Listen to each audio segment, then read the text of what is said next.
Good morning, guys. I'm out here with my friend Bon. Today we are going for a trail inspection or check-up for an upcoming hiking activity in the coming 2 weeks. And we just thought that it's better if we check the trail ahead because we haven't gone here for quite some time due to the pandemic. What do you think, Bon? Well, we're hoping that we would find a few species that we could ID and share to the participants, and we sure do hope that the trail that we take today would be accessible to everybody.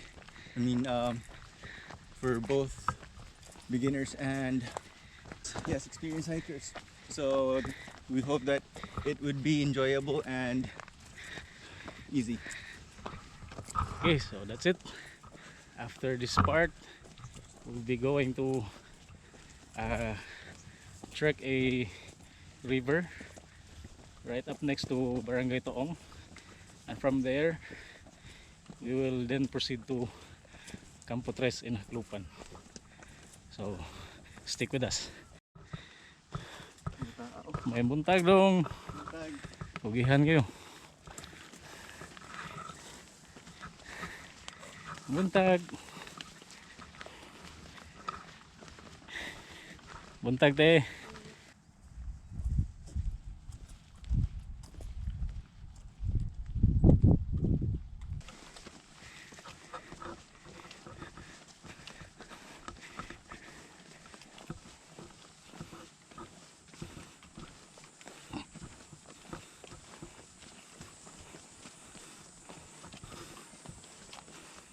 What's that, Bon? Cebu cow. Kalimut ko Ano? scientific name man eh. Bro, Highly medicinal plant. dali ra mo sa nakuan. Dali ra kay turog basta. Tagang kay spines yung stem. You don't want this to snag on your hat or shirts while walking around. And there are hundreds of Cebu cow trees here. Do tolerance ni siya.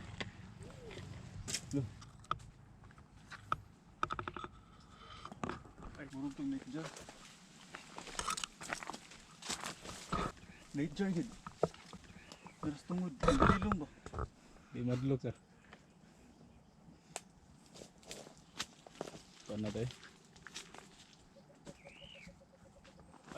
Bon is quite amazed with the trail because there are actually many types of birds you can spot while hiking around here due to the abundance of native species of trees and natural habitats of these birds.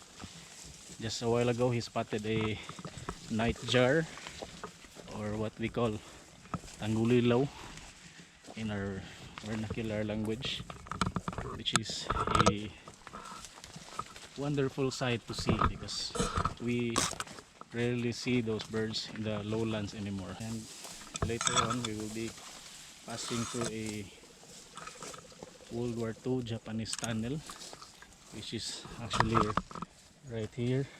The opposite side of this is already facing the other part of the hill. This tunnel actually bypasses through a hilltop, but I think it's a dead end on the underside.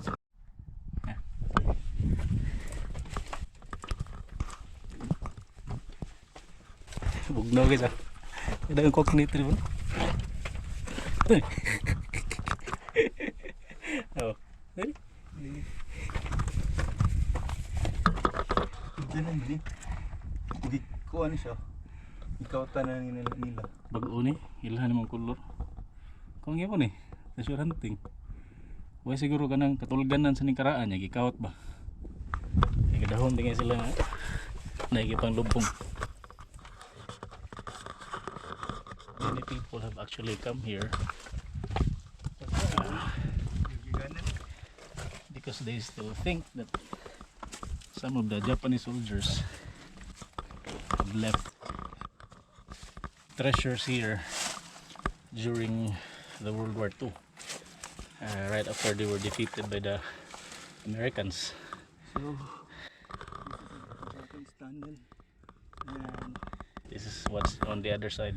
being dug by treasure hunters. Wala akong gibon eh. Kana may kuyaw gid. Langgam na daghan.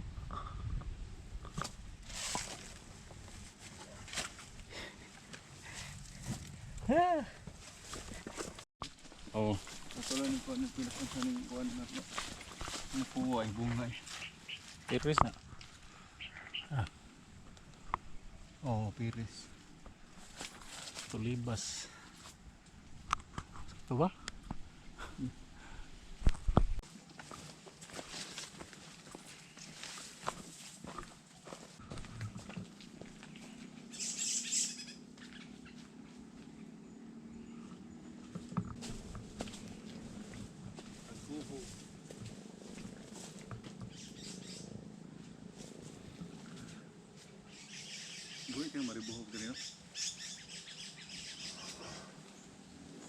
What we have here is a result of monocropping or monoculture plantations. Regardless whether the species you choose is native or not, the resulting effect would always be detrimental to the ecology. Much more if the species you would choose are these exotic Burmese teak. As you can see, these invasive species render the soil dry, and when it rains, the topsoil is easily washed off downhill. So, kuhaan gina siya, why monoculture regardless of species, native or exotic, kay di siya mo-support, so balik kuhaan wala siya biodiversity. So, in a natural setting, a rainforest has different canopies, different sizes, so para kanang nailain bitaw nga mga purpose ang mga kuan mga plants and animals nga naa dira. So diri puro naman teak, so only one species, and Invasive pa yun. yes, it's invasive. So fortunately we could still hear some animals and insects nearby because nearby we have mixed forest, we have native species.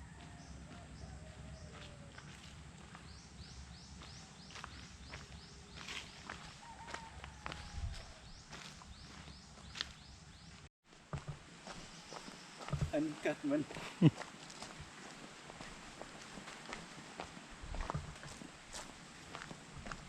From here you can actually see the negative effects of monocropping invasive species of trees.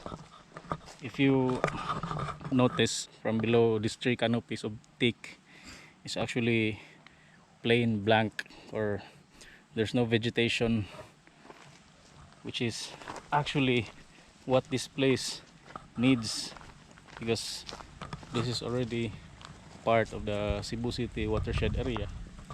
So it's safe to say that the lusher the vegetation, the more benefit we could get from this mountain. The ground is very dry, and which is probably the main reason why our watershed is also super dry during summertime, because these trees, since they are fast growers, they actually collect or absorb more water from the ground itself, unlike any other species of trees which actually doing the opposite thing, like the ficus species that is 100% native to the Philippines and has been here for like millions or even billions of years already, those types of trees are actually the ones that are giving off or providing moisture to the land. So it's much more beneficial to the other uh, species of plants that are growing in that area, unlike this uh, patch right here, which is doing the exact opposite. If you notice, that patch down there is actually thicker and lushier compared to this side, because that part has not been planted with exotic and invasive tree species. You can actually see uh, Artocarpus species like that one, which a few of them also doesn't exist here. Here we have the Philippine neem tree or bagalnga, and lots of medium-sized trees from underneath. See the difference? It's lush from here, but on this side it's really empty. You can literally see like a kilometer away from here.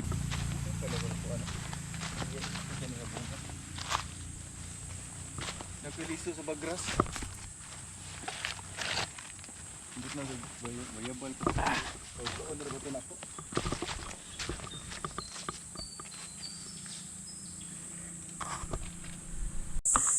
We're currently inside the watershed area of Cebu City, and if you see here, the beautiful place.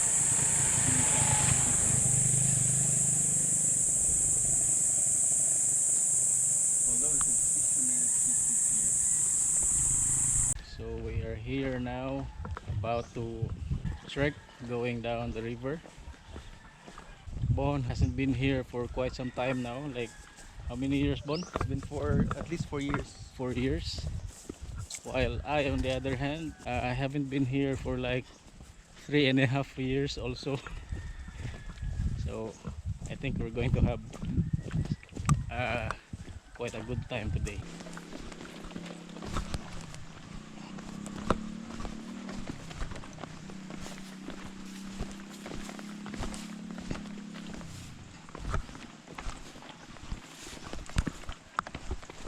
Muna siya Linaw Creek.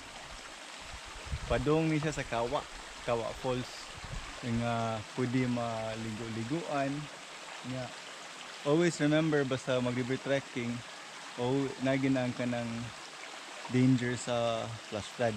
So always be aware ng mga safety precautions kung mag-river trekking.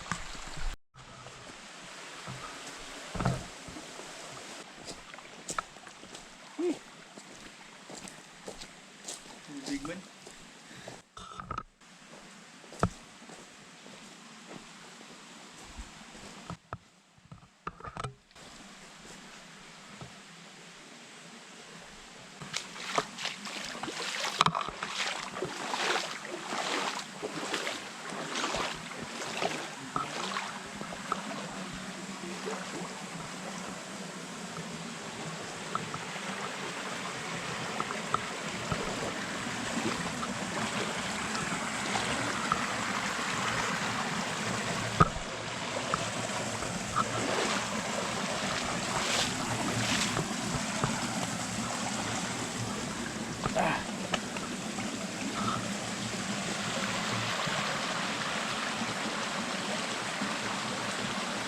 I don't know when was it introduced here in the Philippines,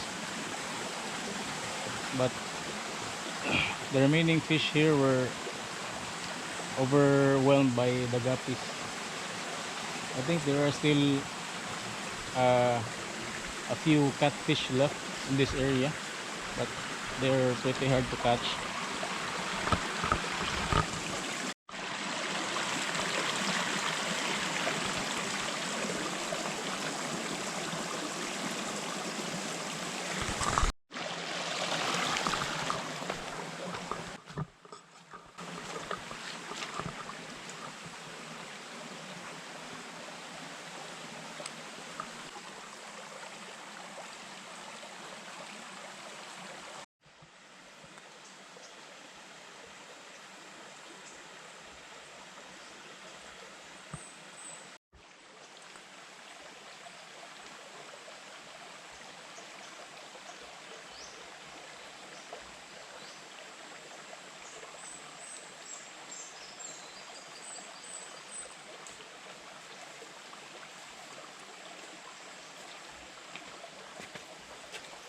This is what they call as handamay plant here.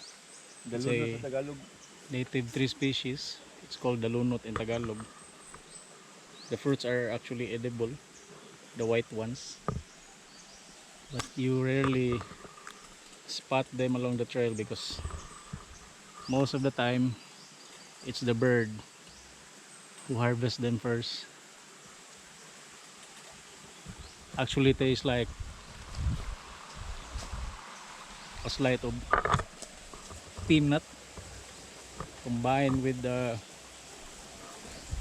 uh, maybe broccoli, but it's much more peanutty than broccoli.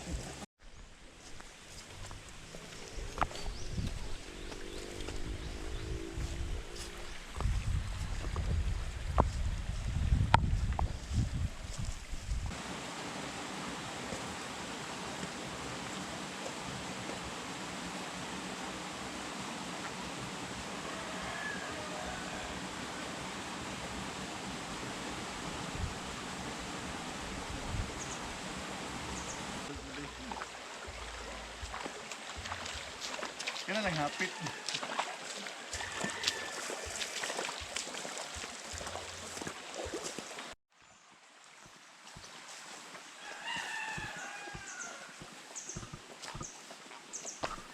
So in 3 years time, the last time we were here, we are actually quite surprised because there are now many houses or many villagers living here unlike before, and probably this was driven by the pandemic. This has happened last year because most of their structures are just newly built.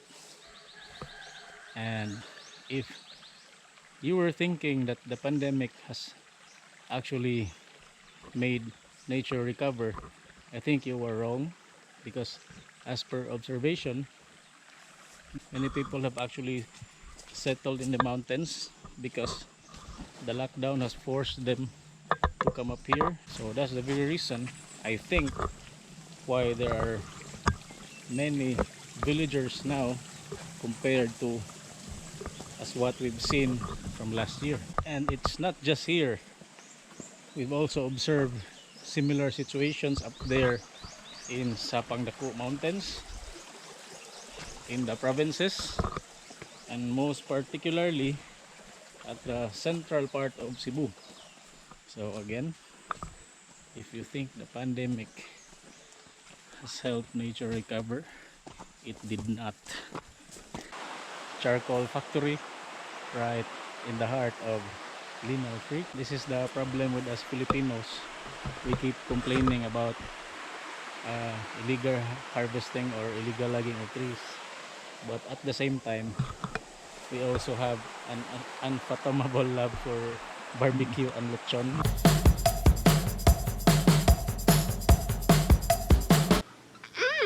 So good and tasty.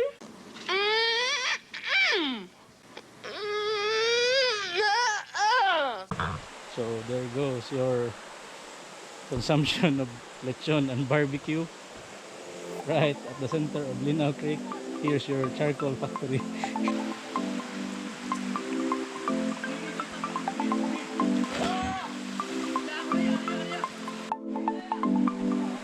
Yeah, yeah.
Ay, kaya ma'am. Yeah. Imposibleng mag-urong among otok sa kalusog. Mapabilin, may gutong basig perminti may busog. Imposibleng mabuhol sa kagrabe sa kalukot. Mapabilin, may ulol di makutan sa palusot. Smoking, drinking, eating, sitting, feeling, sleeping. Lisod pa nang isipin, isip kay nagka-thrilling. Babangig, nagka-shaking, smile para ibigin. Action nagkatawa kay kapil kasamong tripping. Kung kapil kasamong tripping, ang talir kay isara. Perminti gasaler, among baba kakatawa. Sorry kay madir kung ang mata kay natuwa. Kadagto kami dogo pahuwa sa mong sala. Nagatubo naman dito or dili may masama. Usaon pagsayo, boy permente may tama. Disot pa ning obali sa kagahi sa sanga. Mga pegi sa eksina, lapamingo na tanga. Uban sa pagkabali, yeah. Sa mahabilin. Oh. Pugi ang kuya, waron dili mo masigin. Sa gusto mo sabay, Yeah. ala sige iro. Way magpundo na tagay, di maging mo sa gaya. Sa pagkabali. Yeah, kata ya. Oh.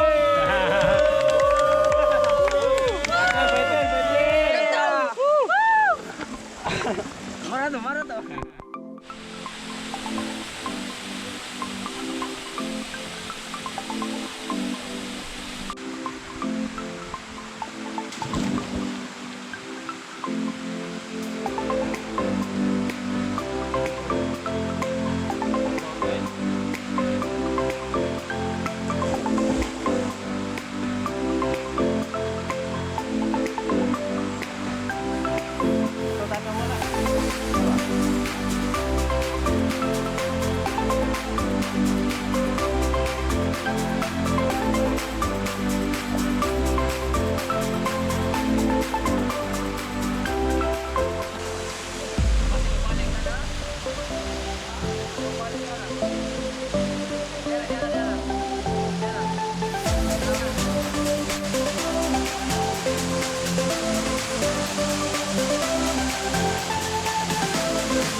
That's the end of our river trekking and swimming adventure. We are now heading towards the second half of our trail. Lingaw ka bon? Lingaw eh. Pero nakuangan. Tura. Hey.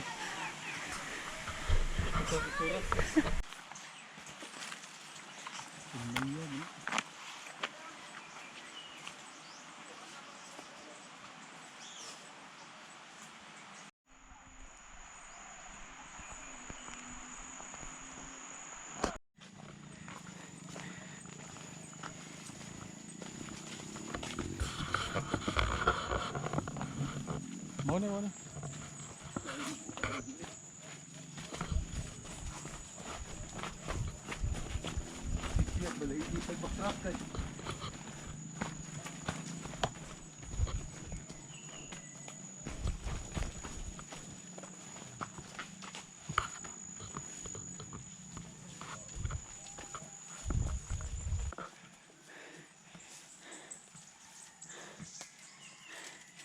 This is a species of bamboo here in the Philippines that we call kagingking.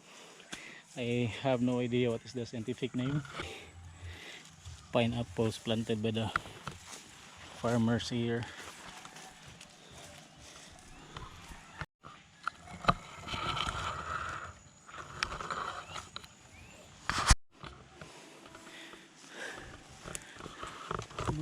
Minta isi bunga.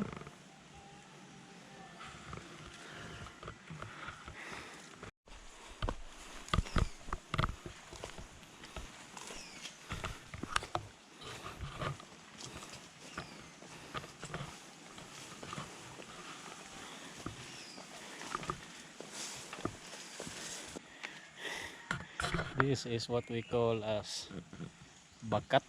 Bakat man isa? A traditional container, makeshift container.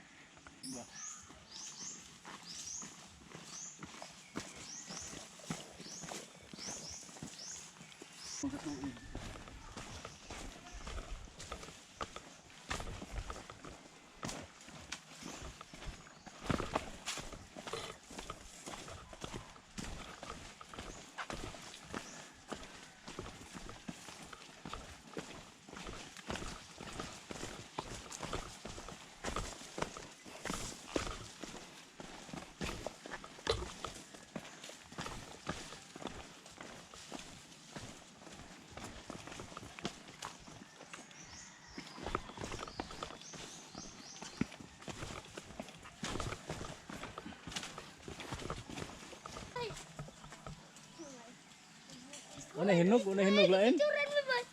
Una hinog. Ha? Itsa ita bi, una hinog da. Namay daghan. Daghan ka nilog. Ah, layo kayo ay. Mga tagak mo. Well, Ah, layo kayo, mga tagak mo. ang dalat. Ah, nakakuha na ko. May asa, may ito bi. Dari ah. Oops, salamat. Salamat eh ha, dong. Gusto mo. Picturean eh. Hinay deh, hinay.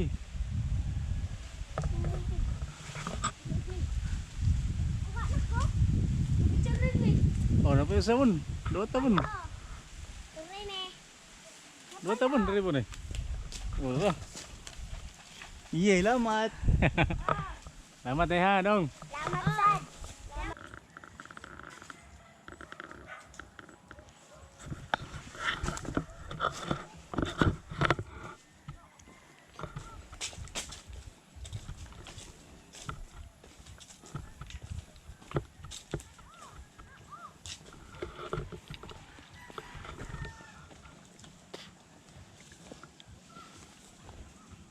That marks the end of our journey, and we're heading now towards our exit point. But before that, let's have some cookies. I hope you like this episode. Thank you for the likes, comments, and for supporting my channel. And see you guys on the next one.